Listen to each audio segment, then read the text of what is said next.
Судебное заседание является открытым, слушается апелляционная жалоба. Азиз Досманбетов бүгүн да жумуш ордунда. Анын үстүнө өзгөртүлүп толукталган мыйзамдарга байланыштуу азыр иши дарбыды. Сот тутумунда 16 жылдан бери иштесе, анын соңку 7 жылында судья болуп эмгектенүүдө. Айтымында сот жогорку жана ошол эле учурда жоопкерчиликтүү кызмат. Сот инсандык сапаттарга ээ болушу керек экенин белгилеген каарманыбыз, судья чечим кабыл алаардан мурда терең ойлонушу керек деп эсептейт. Себеби ар бир чечимдин артында адамдын тагдыры турат. Элеген кызматы жогору тургандыктан бул коомдо да өзүнүн алып баруусунда жогору алып барыш керек. Эми бир чети ушунчага жеткенден кийин мындан ары иштейм деп жүрөм да.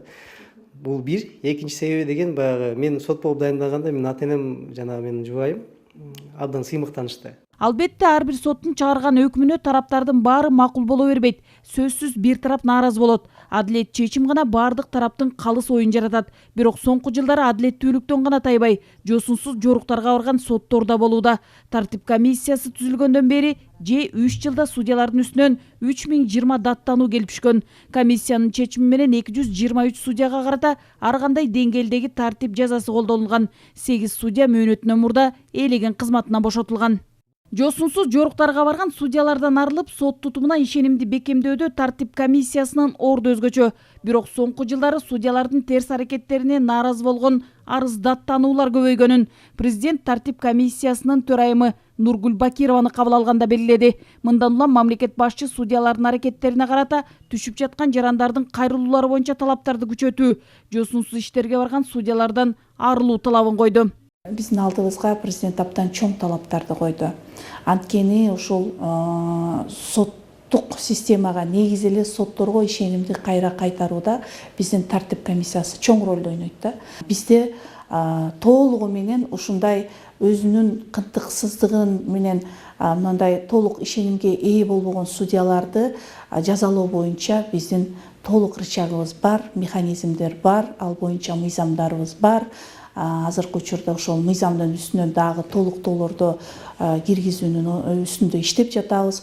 Негизинен бизге болгон шарт азыр жетиштүү десем жаңылышпайм. Азыр бир гана иштешибиз керек. Эмгек тажрыйбасы, моралдык сапаттары жана талапкер менен жакын туугандарынын кирешеси жана чыгашасы боюнча декларациясы.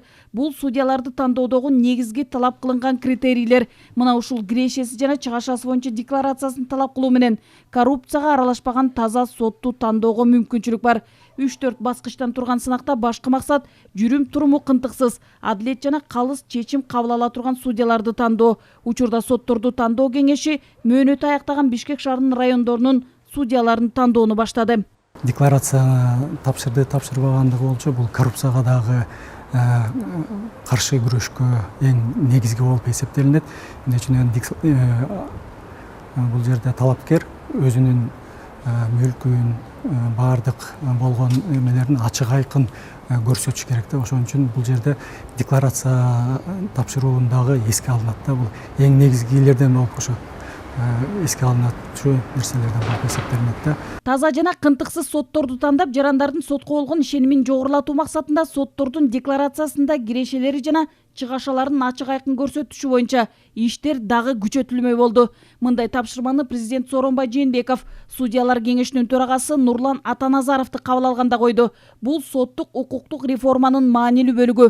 Анын үстүнө сотторго коюлган бул талап биринчи кезекте коррупцияга бөгөт коюучу курал. Демек, таза жана кынтыксыз судьялар тандалса, сотторго болгон ишеним да жогорулайт.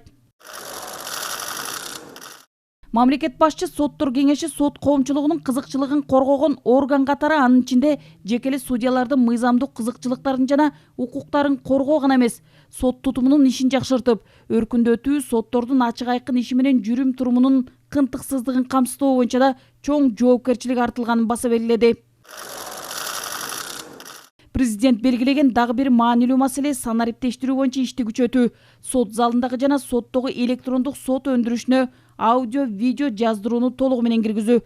Дал ушул видео жана аудио жабдуулар сотко болгон жарандардын ишеничин жогорулатып, сот адилеттигин ачык жана айкындуулукту камсыздап, коррупцияны жоюуга шарт түзөт. Соңку жылдары сот тутумунун материалдык техникалык базасын чыңдоого өзгөчө көңүл бурулуп келет. Өлкөнүн 21 сотунун 86 залына аудио жана видео жабдуулар коюлган. 2020 жылга карата аудио жана видео жазуу системасындагы 47 соттун кылмыш иштери каралган, 77 сот отурум залына жана жогорку соттун 3 залына туташтыруу каралган. Бул тутум түндүк мекемелер аралык электрондук байланыш системасына кошулуп, сот отурумдарын онлайн трансляцияга байланыштырылмакчы.